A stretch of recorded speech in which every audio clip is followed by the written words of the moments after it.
উপদেষ্টাদের মব ঠেকানোর কথা, উপদেষ্টাদের মবের বিরুদ্ধে ব্যবস্থা নেওয়ার কথা, উপদেষ্টাদের মবের বিরুদ্ধে কঠোর হওয়ার কথা। কেন উপদেষ্টাকে বলতে হচ্ছে যে সরকারি দল মব করছে না? What does it mean actually? এটাকে আমি স্লিপ অফ টাং হিসাবে মনে করি না। যদি স্লিপ অফ টাংও হয়ে থাকে তাহলে উপদেষ্টা রেজাউল হাসানের মাথায় কোনো না কোনো দল সরকারি দল হিসেবে প্রতিস্থাপিত আছেই। ফ্যাসিজম একটা ব্যবস্থাপনা, ফ্যাসিজম একটা কৌশল, ফ্যাসিজম একটা আদর্শ, ফ্যাসিজম একটা ম্যাথোডোলজি। এই সরকার যা করছে, এই ইউনূসের নেতৃত্বাধীন সরকারও কিন্তু একটা ফ্যাসিস্ট সরকার।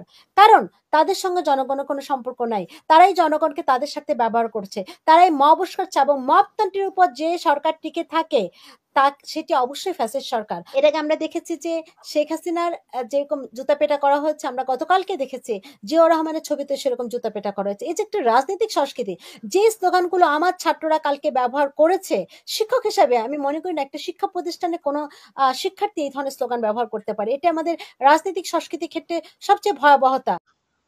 দেখুন এখানে কয়েকটা অস্ত্র সরকার ব্যবহার করছে। একটা তো মব।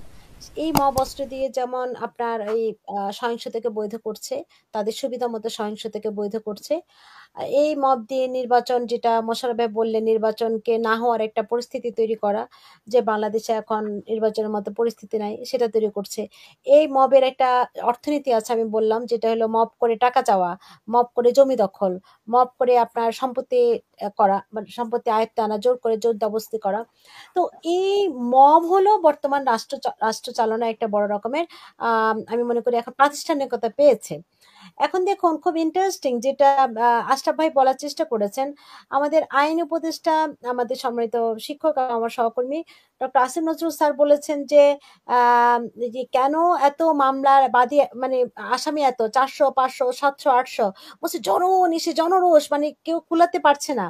এখন কথা হলো যে জনরোষে এতজন আসামি হচ্ছে, 700 800 আসামি একটা মামলার, তা হত্যা চেষ্টা মামলার, কিন্তু বেক্সিমা কেটে দেখা যাচ্ছে আপনার বাদী আসামিদের চিনেই না, বলছে আমি জানি না, চিনিই না তাকে। এবং খ্যাতিমান একজন গ্রামে একজনকে বলছে হচ্ছে অমুক জায়গায়, বা একই জায়গায় দুজন, একই ব্যক্তি দুই জায়গায় তাকে হত্যার চেষ্টা করা হচ্ছে বলে মামলা হচ্ছে। তাহলে জনরেশের যে চিহ্ন, এটা কোথায় পাচ্ছে আসল মানুষজন আসলে? হ্যাঁ, এক। 2 নম্বর হলো যে যাদের বিরুদ্ধে কোনো, মানে এই ধরনের রাজনৈতিক অভিপ্রায়ে মামলা করা হয়েছে, বলা হচ্ছে তাদের মামলা উইথড্র করা হবে, তাদের মামলাকে এখন পর্যন্ত আমরা দেখিনি যে কোনো মামলা সেভাবে উইথড্র করা হয়েছে। সেটা আমার মনে হয় আশরাফ ভাই আরো ভালো বলতে পারবেন। তৃতীয় যে বিষয়টা আমি বলবো যে মানে এই যে সরকার যে মব উস্কাচ্ছে, সরকার যে কেন সরকারকে মবের পক্ষে ফিরিস্তি দিতে হবে? কেন উপদেষ্টাকে বলতে হবে সরকারি দল মব করছে না? সরকারি দল কোনটা আসলে? সরকারি দল কি এনসিপি? সরকারি দল কি বিএনপি? সরকারি দল কি জামাত? তাহলে কোন সরকারি দল মব করছে না? তাহলে কি মানে এটা উনি বুঝাতে চাচ্ছেন উপদেষ্টা মব করছে না? উপদেষ্টাদের মব করার কথা না, উপদেষ্টাদের মব ঠেকানোর কথা, উপদেষ্টাদের মবের বিরুদ্ধে ব্যবস্থা নেওয়ার কথা, উপদেষ্টাদের মবের বিরুদ্ধে কঠোর হওয়ার কথা।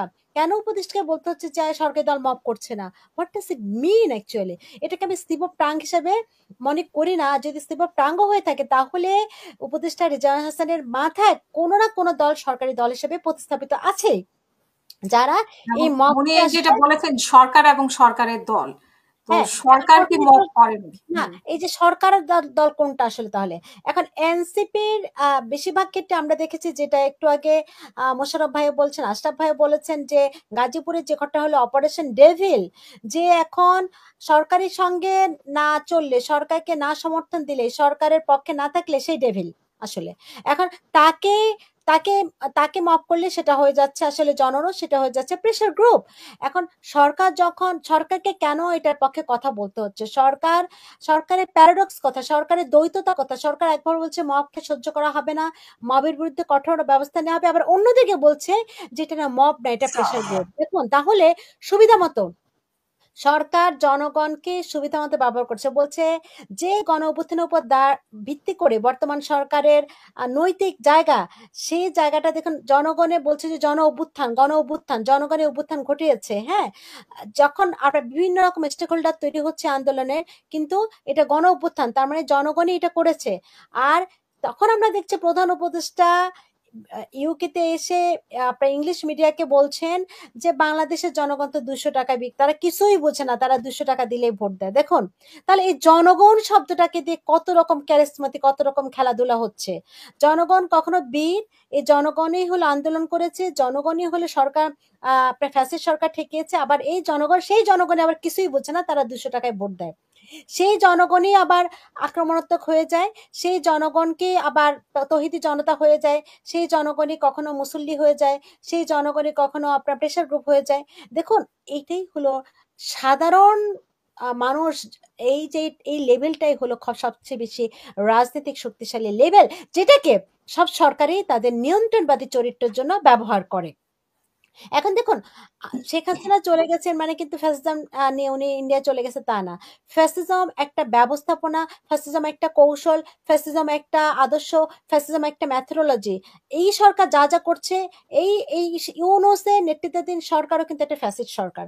কারণ তাদের সঙ্গে জনগণের কোনো সম্পর্ক নাই, তারাই জনগণকে তাদের সাথে ব্যবহার করছে, তারাই মব উস্কাচ্ছে, এবং মবতন্ত্রের উপর যে সরকার টিকে থাকে তা সেটি অবশ্যই ফ্যাসিস্ট সরকার। আমাদের মনে রাখতে হবে, সরকার একদিন থাকুক, 1 বছরের জন্য থাকুক, সরকারকে অবশ্যই জনমুখী সরকার হতে হবে। জনমুখী সরকার না হওয়ার যে খেসারত, সেটা তো আমরা 1 বছর আগেই দেখেছি যে আওয়ামী লীগ কিভাবে জনবিরোধী, আপনার জনগণের সঙ্গে দূরত্ব রেখে একটার পর একটা জনবিরোধী নির্বাচন দিয়েছে এবং তারা ক্ষমতায় টিকে থাকতে পারেনি। এই আমি মনে করি এখনকার যে সরকার, এটাও ফ্যাসিস্ট সরকার, কারণ এরাও জনগণকে তোয়াক্কা করছে না, জনবিরোধী অবস্থান নিচ্ছে এবং মবে যখন একটা সরকার পরিচালনার প্রধান অস্ত্র হিসেবে ব্যবহার করছে, অবশ্যই সেটি জনগণের বিরুদ্ধে ব্যবহৃত হচ্ছে। এখন এই মবতন্ত্রে আসলে লাভ কার এবং ক্ষতিকার? অবশ্যই ক্ষতি সাধারণ মানুষের। কারণ প্রত্যেকটা আন্দোলনে আমরা দেখি কারা নিহত হচ্ছে, কারা বেশি আহত হচ্ছে। আজকে যদি গণ অভ্যুত্থানে সবচেয়ে বেশি আহত কোন শ্রেণীর মানুষজন হিসাব করেন, অবশ্যই দেখবেন যে শ্রমজীবী মানুষ এই এই এই গণ অভ্যুত্থানে আহত হয়েছে এবং শহীদ হয়েছেন। এখন কথা হলো যে মব মব উস্কানি দিচ্ছে আপনার একটা শ্রেণী, একটা শাসকরা, এবং মবের শিকার হচ্ছেন কিন্তু সাধারণ মানুষ। যে সোহাগ আমরা দেখলাম, সাধারণ মানুষ, যদি উনি বিভিন্ন হবে। এখন সবচেয়ে ইন্টারেস্টিং, যখন একটা মানে এই ধরনের ক্রাইম ঘটে, তখনই রাজনৈতিক চরিত্র খোঁজা হয়। এখন ঘটনা হিসেবে উল্লেখিত হয়। দেখুন, অপরাধ সহিংসতা যখন আপনি ঘটনা হিসেবে প্রেজেন্ট করবেন, তখন এই অপরাধের গুরুত্ব কমে যায়, এই অপরাধ লঘু হয়ে যায়। অপরাধকে অপরাধ হিসেবে চিহ্নিত করতে হবে। এখানে আমাদের সোহাগ হত্যা, সোহাগ যেই দলের হোক, সোহাগকে যেভাবে মারা হয়েছে সেটা কোনোভাবে বৈধতা পাবে না।